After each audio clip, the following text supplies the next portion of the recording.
All right, welcome to Back to School Night 2022-2023.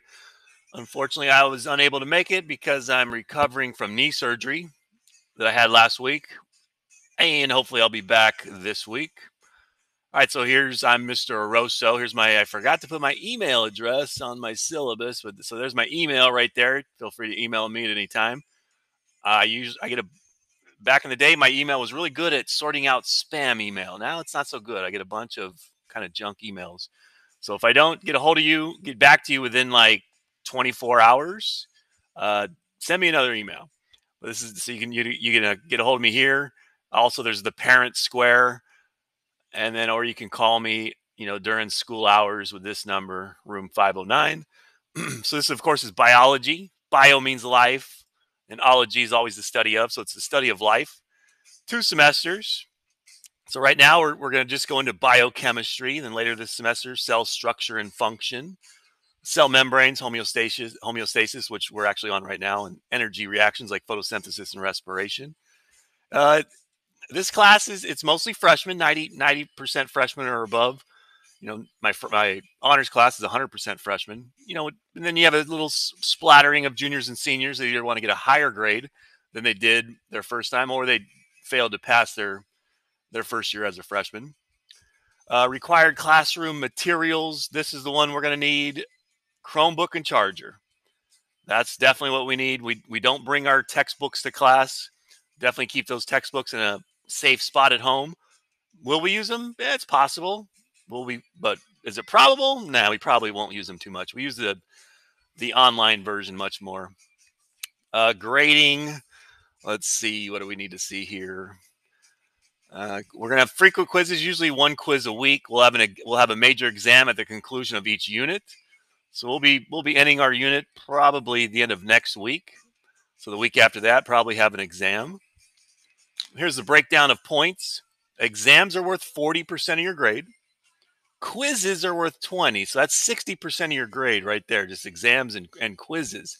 But the good news is exams in the class can be difficult, but the quizzes in this class are really pretty easy. Usually they're on quizzes.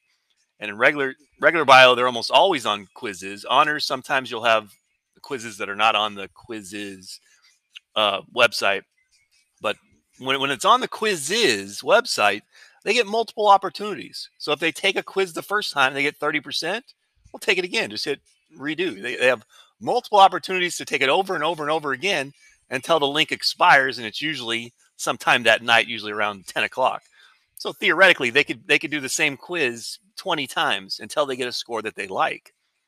So quizzes, I mean, there's really no excuse to have a percent lower than like 80, 90% in quizzes, since you get so many retakes. 25% will be labs and projects, and then 15% of your grade will be assignments. Well, usually, my students should know by now there shouldn't be any homework other than maybe studying, maybe watching a lecture video. But it's almost all classwork, because my lectures are videos that you can watch at any time. And then for that hour and 25 minutes or whatever our class's length is, it's classwork. So this is how we're learning the material, through my video lectures and then classwork. And if you take good advantage of class time, you won't have any homework. A basic grading scale, 90 to 100 for an A and 80 to 89 for a B. Now for regular bio, the key number to remember is 2%. 2%. Because if you're within 2% of that next grade and you show me good work ethic and good citizenship, so you're a nice, friendly person, you're not disturbing others in class, and you're working hard, which means you basically have pretty much zero assignments, maybe one or zero assignments. If you're within 2%, like say you're an 88, wink, I'll turn that 88 into a 90. Same thing with 78, I'll turn it into an 80. 68, I'll turn into a 60. 58 usually an F, but if you have good citizenship, good work ethic, I'll turn that 58 into a 60. So honors bio, I usually make it 1%. But most people are not, really close in honors. Honors usually most of them have pretty easily get A's, 95% and above.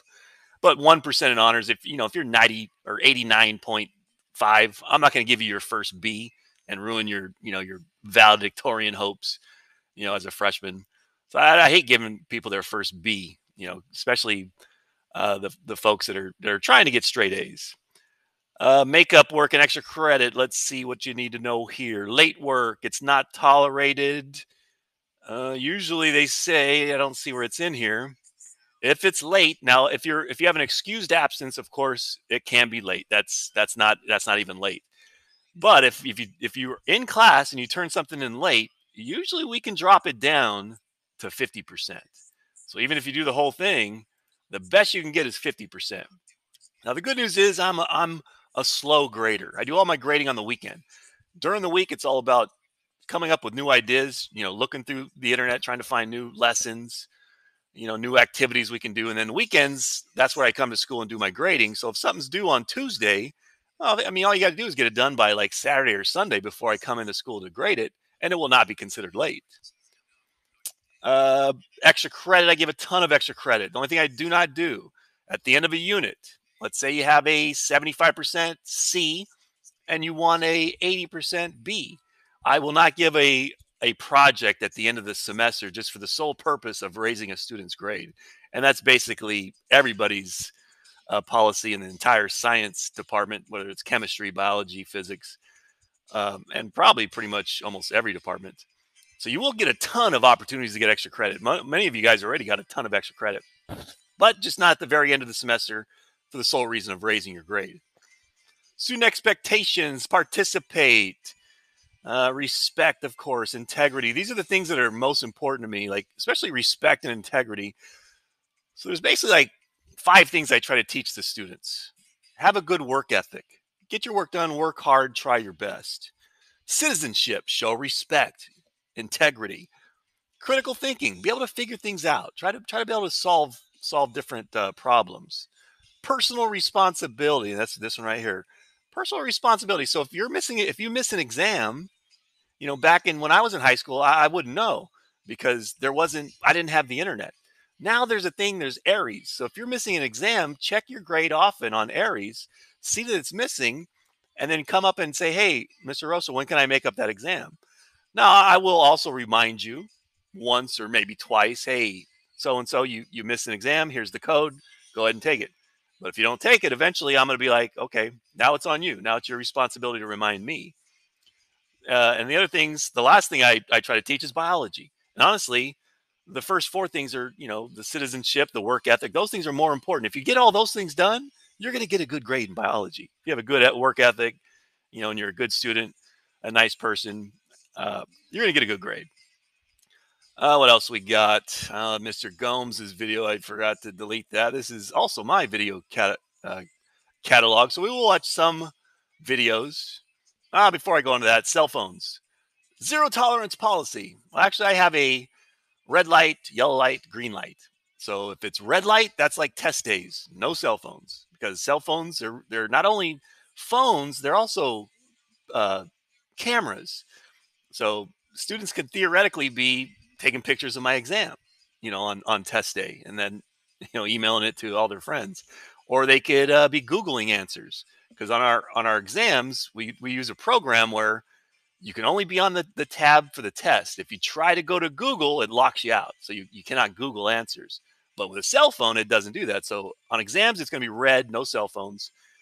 If the class is acting a little, having some behavior issues, I might put yellow, which means it can come out for, real quick. Maybe use your calculator. Maybe you text your mom, hey, practice is canceled today. Come pick me up. And then there's green, where it's, it can be used. And it's usually green because I don't care if a student wants to listen to music while he or she is completing the assignment. That's no problem. I always have music playing in class as well. So it's usually green. That's a cell phone policy. But if it does become an issue, like a student maybe has a D or an F and they're always on their phone, then I can take it.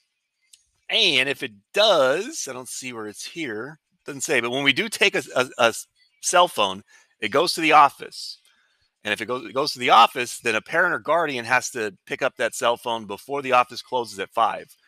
Now, it's not like your cell phone gets thrown away if you don't get there in time, but then you'll just have to pick it up the next day. And I've probably done that 3 times in the last 6 years. So it's very rare that that's going to happen, because it's an inconvenience for the parents or guardians. And obviously, it's pretty traumatic for a student to not have a cell phone for all night. This is our video list. We will watch The Lion King towards the end of the year. We will watch The Lorax. That teaches us about these teach us about ecology.